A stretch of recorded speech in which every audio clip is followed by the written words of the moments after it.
Shunyavadi.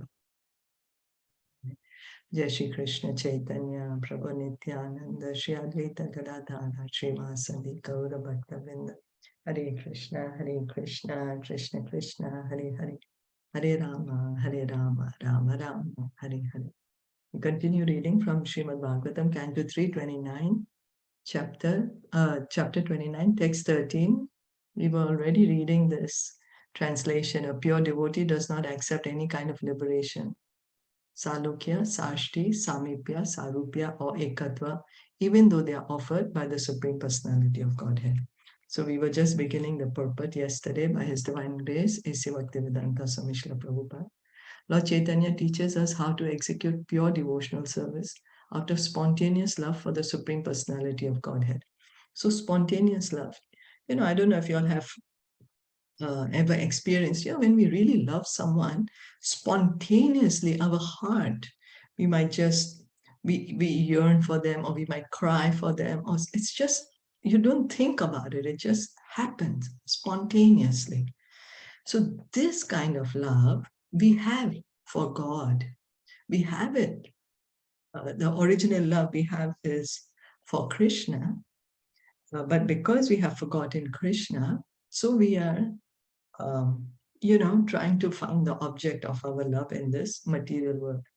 So Lord Chaitanya is teaching us in his Shikshastakam.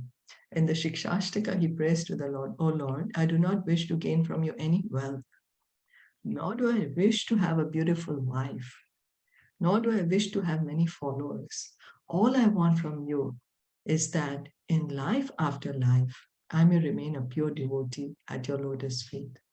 So Lord Chaitanya is teaching us that we need to go higher and higher. We have a lot of material desires. We have desire for wealth, we have desire for followers, we have desire for, whatever good things, finer things in life. But he's teaching us that there is something higher.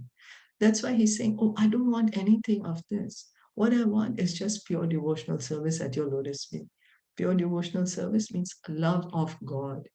So he's showing us that, love of God is much more valuable, is much more blissful than anything material. There is a similarity between the prayers of Lord Chaitanya and the statements of Srimad Bhagavatam and the statements of Srimad Bhagavatam. Lord Chaitanya prays in life after life, indicating that a pure devotee, that a devotee does not even desire the cessation of birth and death. The yogis and empiric philosophers desire cessation of the process of birth and death, but a devotee is satisfied even to remain in this material world and execute devotional service. So this is a pure devotee, because he's already revived his relationship with Krishna. He's already situated in that relationship with Krishna. So he's already liberated. Even though he may be in the material world, he's already on the liberated platform. So what he's praying to the Lord is, "Let me always be at your lotus feet. And I don't want anything. I just want to remain a pure devotee at your lotus feet." He does not want he does not want to lose that. It is clearly stated herein that a pure devotee does not desire ekatva, oneness with the Supreme Lord, as desired by the impersonalists, the mental speculators, and the meditators. To become one with the Supreme Lord is beyond the dream of a pure devotee. Sometimes he may accept promotion to the Vaikuntha planets to serve the Lord there, but he will never accept merging into the Brahman effulgence, which he considers worse than hellish. So ekatva means merging inside the light which is coming from the body of the Lord. This light is called Brahmajyoti or Brahman. Many people say, "Oh, I'm going to get liberated and I'm going to go sit in the Brahman." But that is a temporary position, because by nature, the soul is always active. We may say, no, it's the body that is being active. But does a dead body move? No, a dead body never moves. It's just like that. Whatever you do to it is never going to move. So activity is with the soul.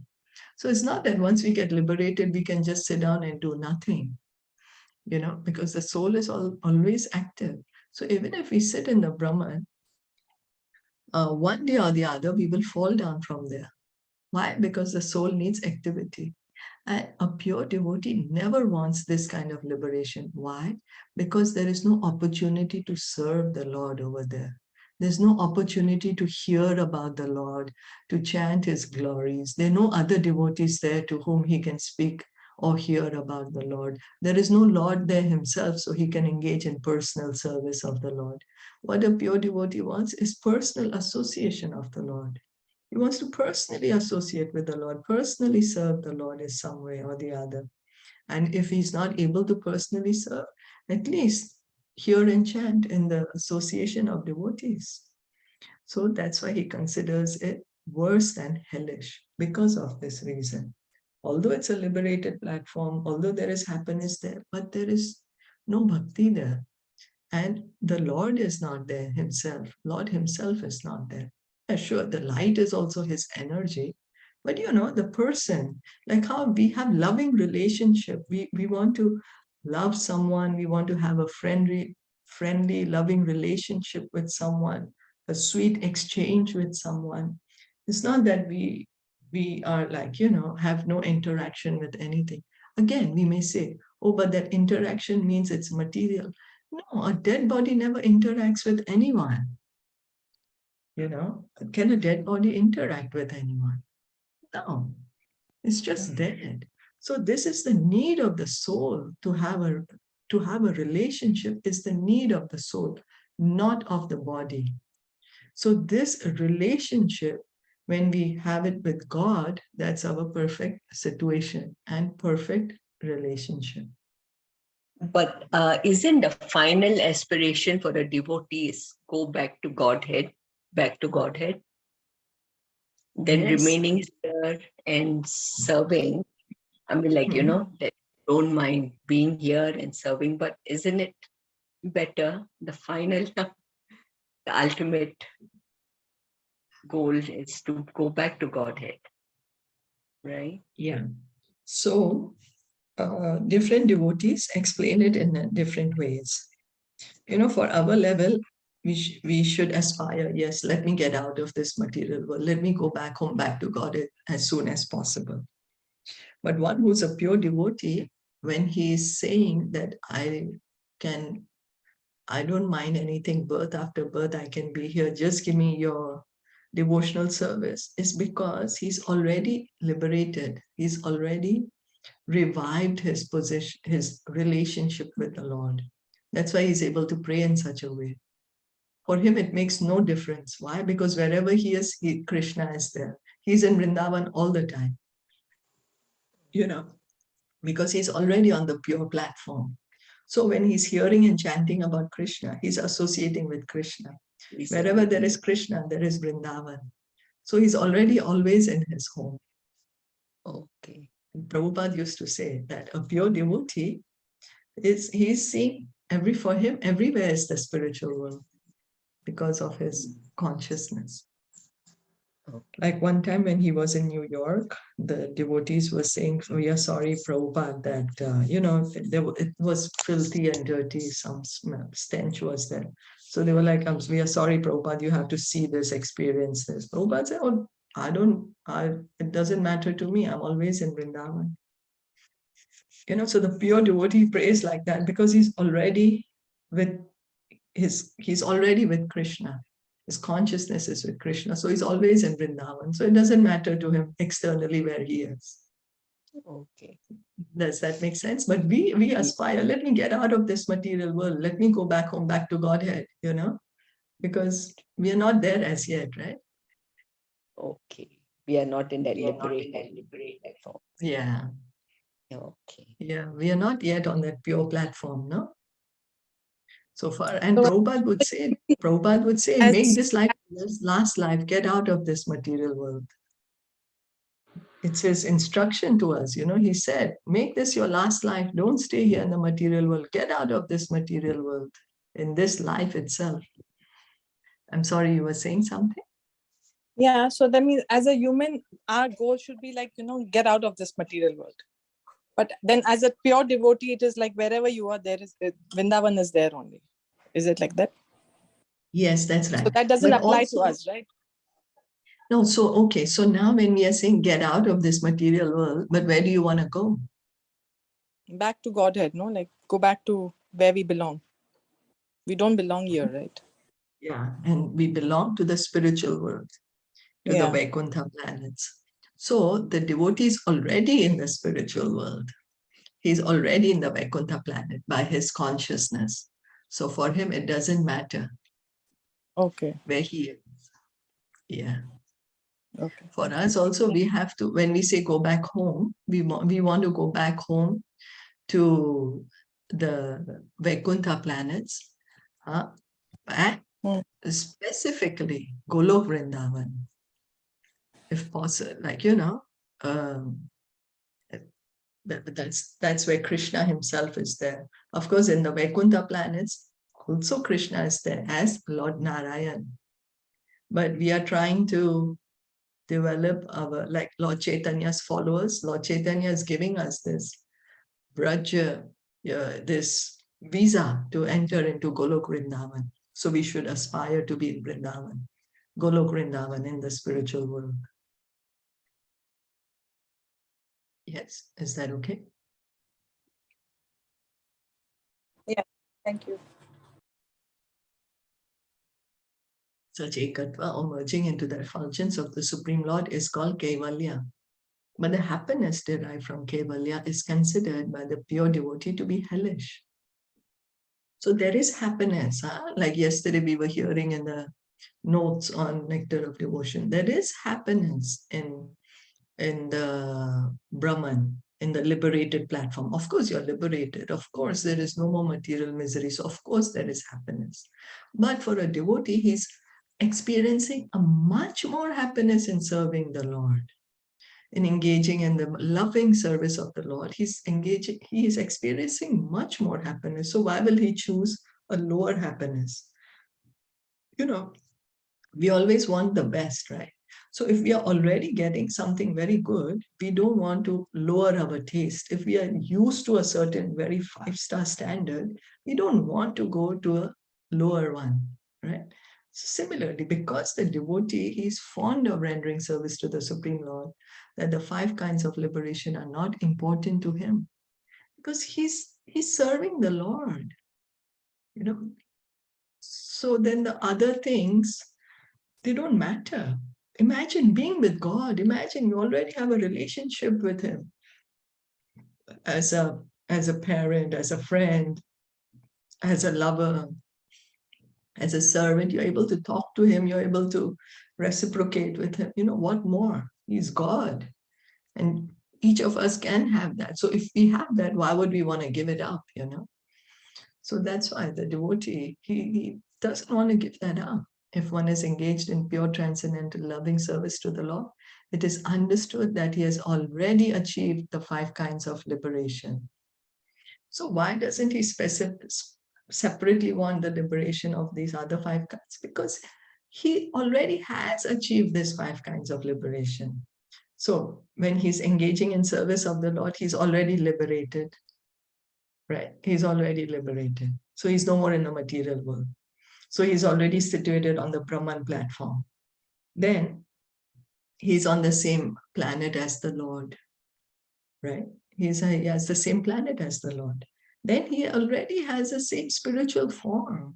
The Lord as Satchidananda, the devotee is also Satchidananda. Same opulence. The Lord doesn't say that I'm not going to give you anything that I don't have. No. If we live in Vrindavan is the most opulent place, where the roads are of Chintamani, and everything is of gold. The houses, the doorways are made of gold and jewels, everything. So so automatically you're getting the happiness which one would experience in these 5 kinds of liberation. So can experience even higher happiness. So when a devotee is promoted to the spiritual world Vaikuntha, he receives 4 kinds of facilities. One of these is Salokya, living on the same planet as the Supreme Personality. The Supreme Person, in his different planetary expansions, lives on innumerable Vaikuntha planets, and the chief planet is Krishna Lok.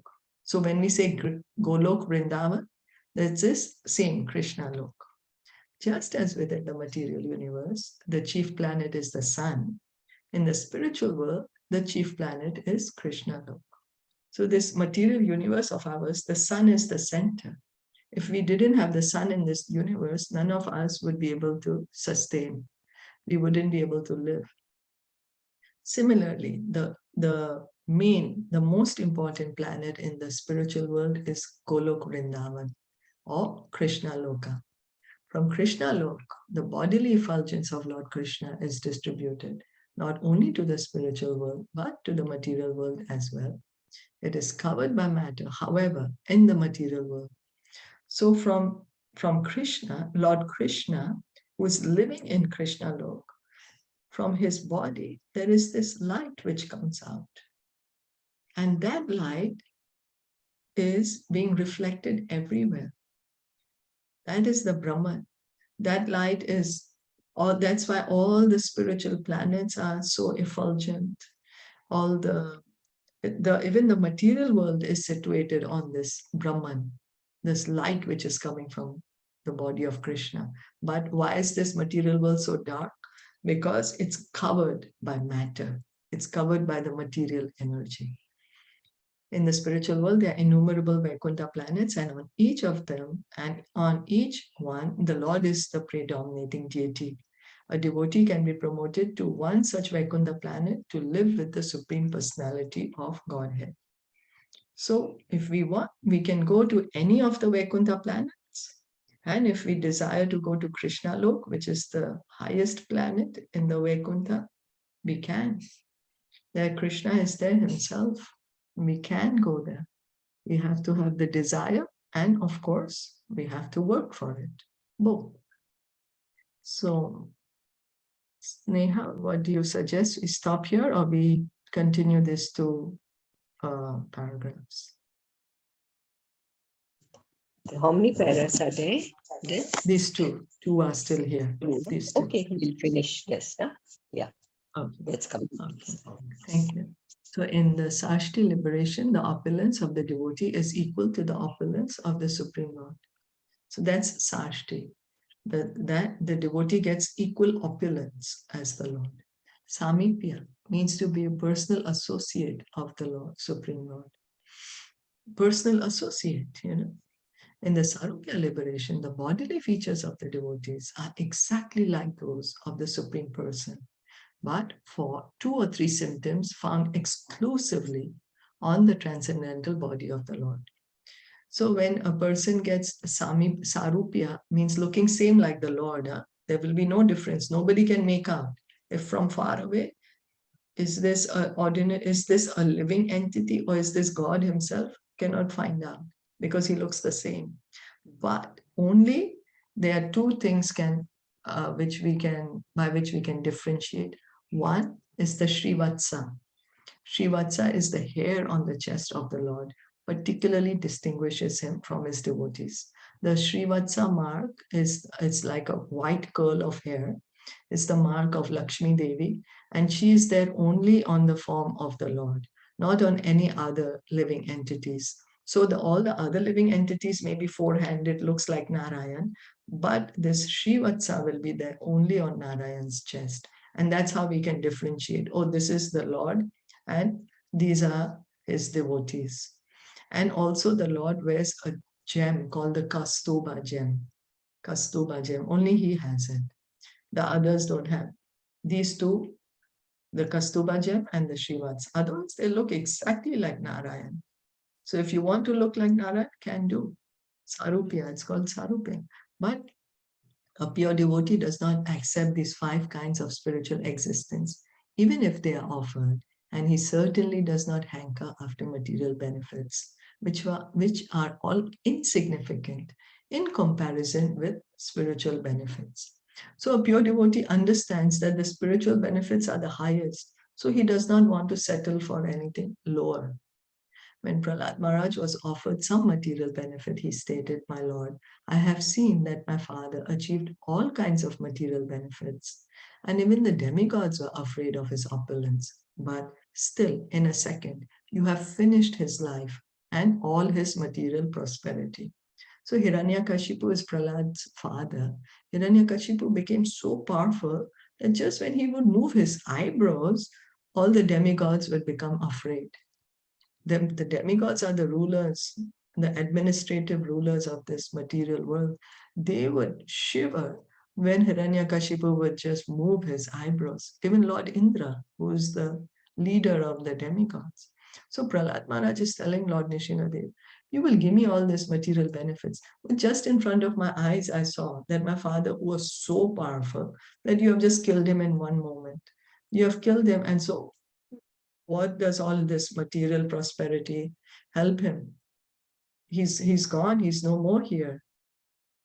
So for a devotee, there's no question of desiring any material or spiritual prosperity. He simply aspires to serve the Lord.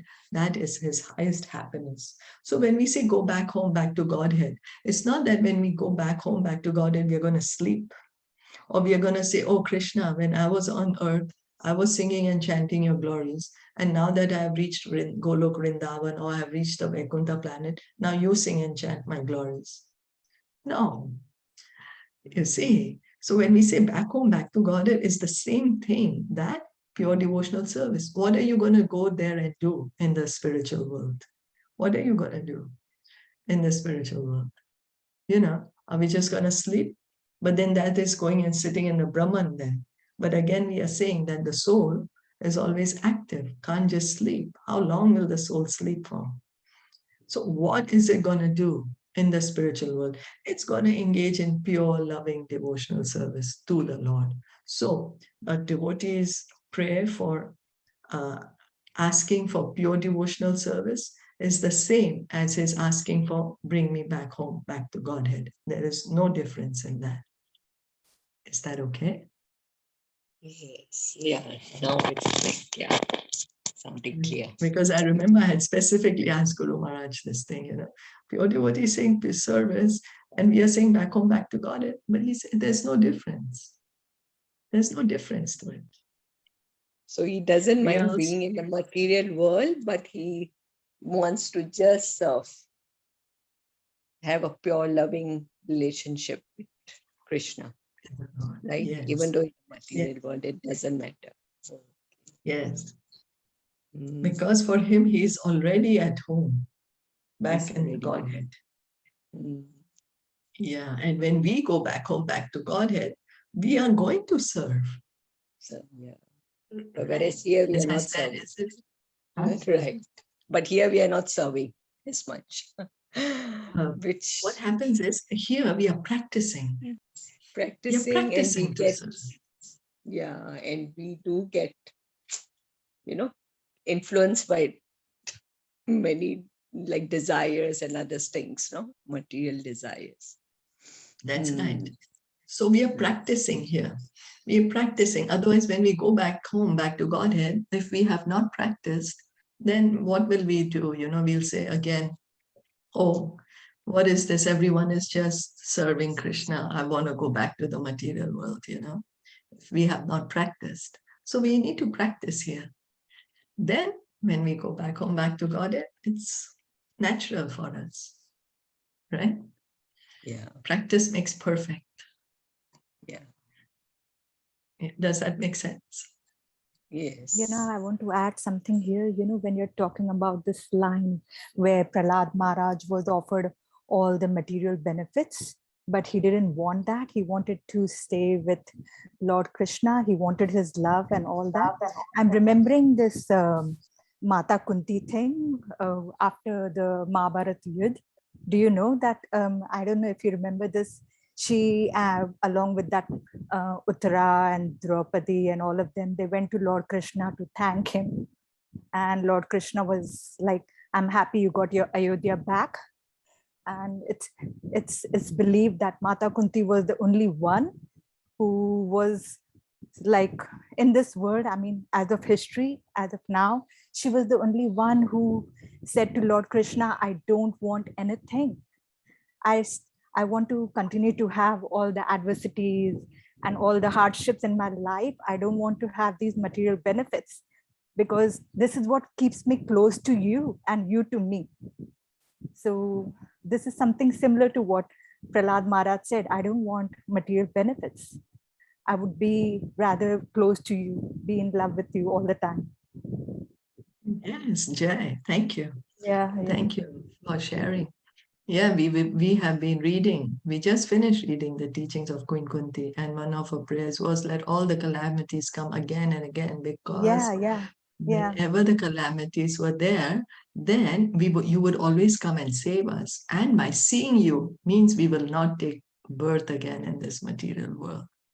So she, as you rightly said, she didn't want the Lord to go. She wanted to have association of the Lord.